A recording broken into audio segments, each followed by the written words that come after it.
Welcome to the first ever edition, First ever edition ever of the Mounties Corner, Cream of the crop. What's going on, guys? Name's Eddie Mount from Montreal, Quebec, Canada. Nice to meet you all. Just wanted to let you guys know that this is actually my first ever video on this channel. So if you're watching this, this is the first one. So hopefully it goes pretty well. I'm definitely going to be looking into getting a better camera. Definitely going to be changing camera shots, adding some cool stuff. So just stay tuned for that. But this is the first one, so I want to get the ball rolling a little bit. A couple things about myself. 31 years old. I live in Montreal, Quebec, Canada. I've been a wrestling fan pretty much since I've been in diapers. So, really, and I'm not even exaggerating. Literally, when I was in diapers, I fell in love with it. So I've always watched it from as long as I can remember, pretty much. So, huge fan. Got a lot of opinions on obviously the product. I normally watch pretty much WWE, so that's going to be pretty much what this channel is going to be based on. I used to watch a lot of WWF, WCW, and a little bit of ECW, as far as if I had the channel, of course.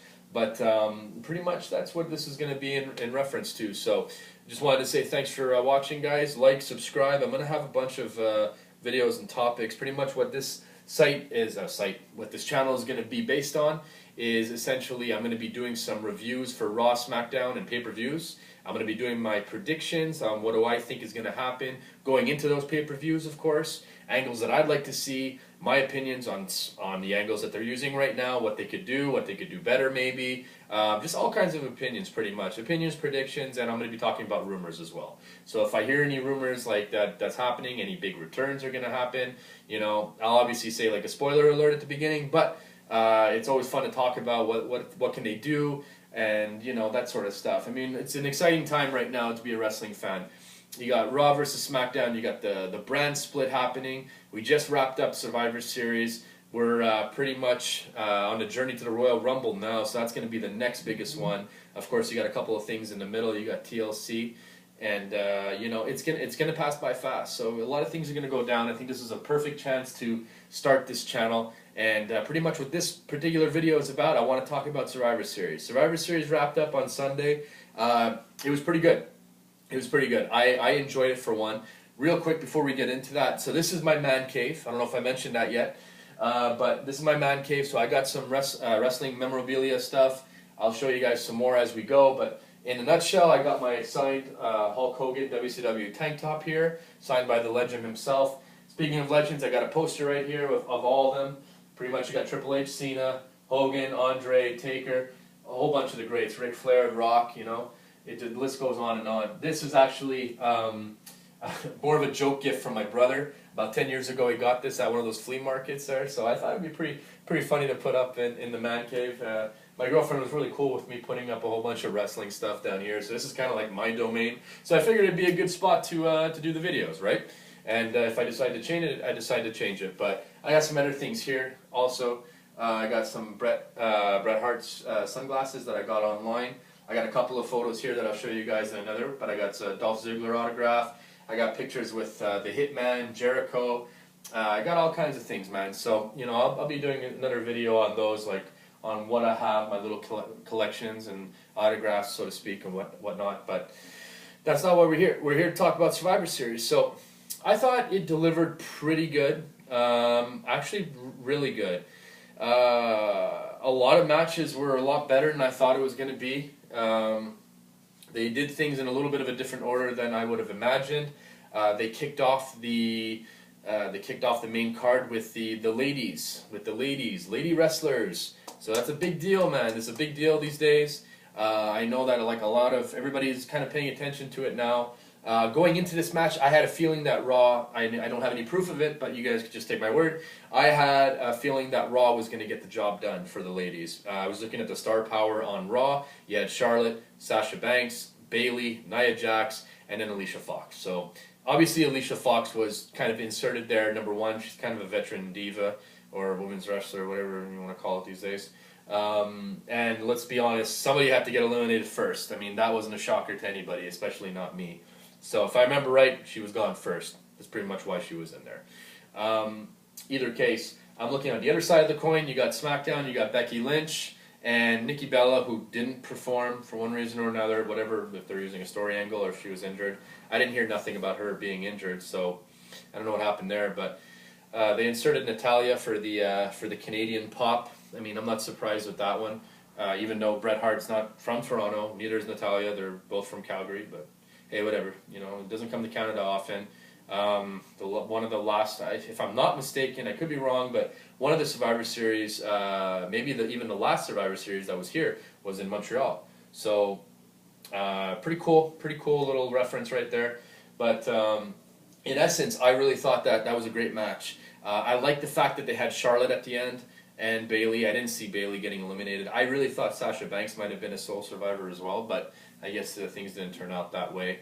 The way they did everything was pretty good. They still made Becky look strong. You know, losing 2-1 like that, I mean, we pretty much, it could have gone two ways, right? But I was pretty confident that Raw was going to win because, in essence, when I first did my predictions, you know, in my head, I was thinking, okay, I'm thinking the Raw tag team is going to win. I'm thinking the Raw women are going to win, and I think the SmackDown men are going to win. Now that brings us into the second match of the night, if I'm not mistaken. This prediction I got wrong, and that was The Miz going over Sami Zayn. So let's talk about that real quick. Going into that match, I wasn't 100% sold on it, only because I liked the fact that Dolph Ziggler had the title. And I think that Dolph Ziggler versus Sami Zayn would have been an epic match, you know? Both of them, you know, they got a lot of experience. Sami Zayn actually started his career not too far away from where I live, you know? Like, he was in one of those local independent wrestling shows that I go to once in a while. It's called IWS, and you guys can search that on YouTube. You can see some stuff with Kevin Owens and Sami Zayn. They both come from IWS here in Montreal. It's pretty crazy when you think of it that way, but you know, I thought they would have put on a great match. Now, I'm thinking in my head, okay, The Miz goes over on Ziggler. That sucks. But what are we doing here? So we give the title back to The Miz. He goes, and I'm thinking in my head, okay, what if The Miz loses at Survivor Series? So he gets his title back. He thinks he's all like, I'm on top of the world and whatnot. And then he goes into Survivor Series and bang, loses to Sami Zayn. First of all, the title changes hands. And second of all, the title changes brands. Now that's pretty sweet when you think about it, because I like The Miz, and I understand and how important of a character he is on SmackDown, and I'm sure he's probably one of the reasons why people watch SmackDown to begin with, or maybe, I don't know, but I mean, there's a lot of reasons to it, and Miz is just kind of inserted there, and he's doing a great job. Don't get me wrong, especially on the mic. This guy is very entertaining to watch, and he's put on some good matches. Don't get me wrong, guys. But I'm a little bit tired of seeing him with the title. Now, I thought it would have been good TV to have him win over Ziggler, fine, all right, we'll give it to him, but then lose immediately, like 5 days after. So Tuesday to Sunday, he has the title, bang, you strip him from him. That way, it gives Sami Zayn some relevance on Raw. He's got the title, got a fresh little, you know, feud with the IC title matches happening and everything else of that nature. And you have good TV for The Miz. You have good TV for The Miz.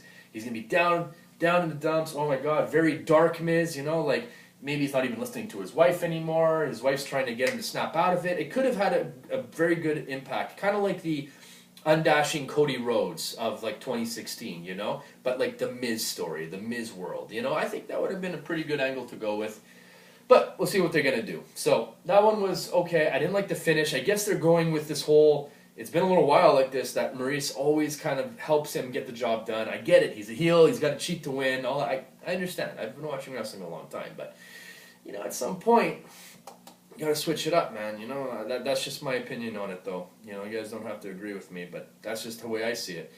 Either case, now let's bring it into the tag team match, the 10-on-10. I'm looking at this, and I'm thinking, that's a lot. That's a lot of talent in one match. It's like 20 people. It's like a battle royal, right? So I'm thinking this is going to be crazy. Like, this is either going to be a big clusterfuck of a match, or this is actually going to be pretty awesome. And they actually delivered. Very good. A lot of awesome spots. Kind of one finish after another. New Day getting eliminated. I did not see that coming right away. In fact, I was pretty sure that they were going to be one of the sole survivors of their team. I knew going in, I had a feeling that Raw was going to win, but then when New Day got eliminated, I said, this is anybody's game right now. Because, you know, you got Enzo and Cass, and yes, they're hot and everything, but Enzo gets pinned quite often. He eats pins, like, all day. Like Big Cass never gets pinned, but Enzo does. So I was like, well, they're not safe. I'm looking at Usos. I'm thinking maybe they can get this done. I don't know, but see, it all depends, right? But I was thinking that Raw was gonna come away with the victory, which they did. American Alpha, amazing performance. Usos, I was very impressed with them again. Like ever since their heel turn, I feel like they've kind of woken up, had a little bit more relevancy again. So it's good stuff. Speaking of the good stuff, the Cruiserweight was next. The Cruiserweight was good. I love the fact that Brian Kendrick has the title. I think he's the perfect fit for it right now. I did not want to see Kalisto win. I like Kalisto, don't get me wrong. Like he's put some really cool spots, especially I think it was TLC last year where he did that sick oh man, I always forget the name of his damn move there. I can never pronounce it anyway. Something Spanish, but either case, very, very good match between those two. But what's up with Baron Corbin? Where are they going with this guy? Like, 1 minute he's in the main event for the 5-on-5. He's in the main event for the 5-on-5 in the Survivor Series. Main event men's match on SmackDown. Then he quits the team. And then he interferes in a Cruiserweight match. Anybody else find this a little strange? I do. So I get it that he's a lone wolf. He does his own thing. He doesn't want to be on a team. Maybe that's the angle they're going with. Probably. I mean, I don't know. I can't think of anything else really, other than the fact that he's going to piss off Shane McMahon. I don't know where they're going with this, but to be honest, I guess I'm open to it. I don't know, but it sounds weird that you're 1 minute you're in the main event, next minute you're not, and then you're interfering in a cruiserweight for guys that are 205 pounds. Yeah. Anyways, moving on. That one was alright though. It was good. I love the fact that Brian Kendrick has the title. I love the fact that WWE is giving him a chance. He's had his up and downs with the WWE, but now this is something that he can have. He can hold on to it for a little bit of time, and then then the next younger superstar comes in, and then we'll see what happens from there. But he's doing an excellent job. The promos are solid.